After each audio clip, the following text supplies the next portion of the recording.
মেয়েদের যোনিতে চুলকানি, সাদা স্রাব অতিরিক্ত পরিমাণে যাওয়ার কারণ কি?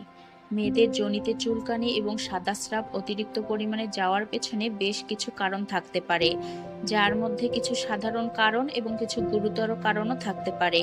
ইনফেকশন, ক্যান্ডিডিয়াসিস, এটি সাধারণত যোনিতে সাদা এবং চটচটে স্রাব সৃষ্টি করে এবং সাথেই চুলকানি বা জ্বালাপোড়া অনুভূতি হতে পারে। ব্যাকটেরিয়াল ভ্যাজিনোসিস, এটি যোনিতে সাদা বা ধূসর স্রাব এবং বাজে গন্ধ তৈরি করতে পারে। হরমোনাল পরিবর্তন, গর্ভধারণ, পিরিয়ড অথবা মেনোপজের সময় হরমোনের পরিবর্তন স্রাবের পরিমাণ বাড়াতে পারে। অ্যালার্জি বা সেনসিভিটি, যোনির আশেপাশের ত্বকে ব্যবহার করা সাবান, স্যানিটারি ন্যাপকিন বা ট্রাম্পনের কারণে অ্যালার্জি বা সেনসিভিটি হতে পারে, যা চুলকানি ও স্রাবের পরিমাণ বাড়ায়। যোনি সঠিক পরিষ্কার না করলে ব্যাকটেরিয়া বা ফাঙ্গাস বৃদ্ধি পেতে পারে, যা ইনফেকশন সৃষ্টি করে। মানসিক চাপ এবং অস্বাস্থ্যকর খাদ্যাভ্যাসও স্রাবের পরিমাণ এবং চুলকানির জন্য দায়ী হতে পারে। এটি কেন অস্বস্তির কারণ? মেয়েদের যোনিতে চুলকানি এবং সাদা স্রাবের অতিরিক্ত পরিমাণ সাধারণত অনেক কারণে অস্বস্তির সৃষ্টি করতে পারে। এটি শারীরিক, মানসিক এবং সামাজিকভাবে চাপ সৃষ্টি করতে পারে। যোনিতে চুলকানি বা জ্বালা অনুভূতি হলে এটি খুব অস্বস্তিকর হতে পারে। এটি এক ধরনের শারীরিক অসুখের মতো অনুভূত হয়, যা চলতে থাকলে অবস্থা আরও খারাপ হয়ে ওঠে।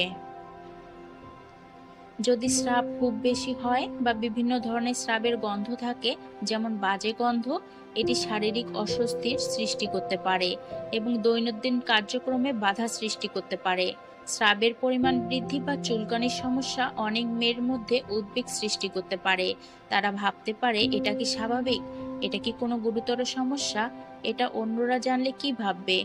এসব চিন্তা মানসিক চাপের সৃষ্টি করতে পারে। যদি কেউ নিজেকে অস্বস্তিকর মনে করে বা মনে করে যে অন্যরা তার সমস্যাটি বুঝতে পারবে, তবে এটি আত্মবিশ্বাস কমিয়ে দিতে পারে।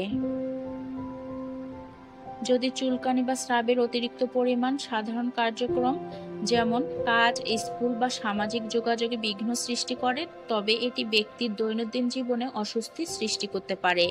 জনির সমস্যাগুলো রোমান্টিক সম্পর্কেও অস্বস্তি সৃষ্টি করতে পারে। একজন ব্যক্তি যদি মনে করেন তার শারীরিক সমস্যা তার সম্পর্ক বা সঙ্গীকে প্রভাবিত করতে পারে, তবে এটি তার মধ্যে অনিশ্চয়তা বা লজ্জা সৃষ্টি করতে পারে। যদি চুলকানি বা স্রাবের সাথে ব্যথা, জ্বর বা অন্যান্য অস্বাভাবিক লক্ষণ যুক্ত হয়, তবে এটি মানুষকে চিন্তিত করে তুলতে পারে, কারণ তারা বুঝতে পারে না যে এটি কী ধরনের স্বাস্থ্য সমস্যা বা রোগ হতে পারে। এ ধরনের অস্বস্তির সাথে মোকাবেলা করার জন্য উপযুক্ত চিকিৎসা এবং চিকিৎসকের পরামর্শ নেওয়া অত্যন্ত গুরুত্বপূর্ণ। সময় মতো চিকিৎসা নিতে পারলে এটি দ্রুত উন্নতি লাভ করতে পারে এবং আপনার মানসিক এবং শারীরিক স্বাস্থ্যের ওপর প্রভাব ফেলতে পারে। চলুন এবার জেনে আসি তাহলে এর সমাধান কি হতে পারে। যদি স্রাবের পরিমাণ বৃদ্ধি পায় বা চুলকানি দীর্ঘস্থায়ী হয়, তবে একজন গাইনোকোলজিস্ট এর পরামর্শ নিন।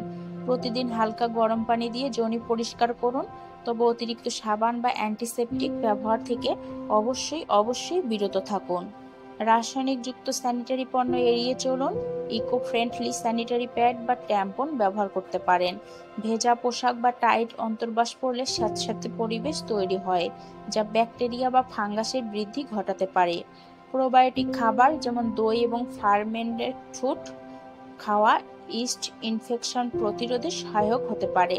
পর্যাপ্ত ঘুম এবং সুস্থ জীবনযাপন স্রাবের পরিমাণ নিয়ন্ত্রণে সাহায্য করতে পারে। গর্ভাবস্থা বা মেনোপজের সময় হরমোনের পরিবর্তন সঠিকভাবে পর্যবেক্ষণ করুন। এছাড়া যদি স্রাবের সাথে অস্বাভাবিক গন্ধ, ব্যথা বা জ্বর থাকে, তবে এটি গুরুতর সমস্যার ইঙ্গিত হতে পারে এবং ত্বরিতভাবে চিকিৎসকের পরামর্শ নেওয়া উচিত। সাথে থাকার জন্য অসংখ্য ধন্যবাদ।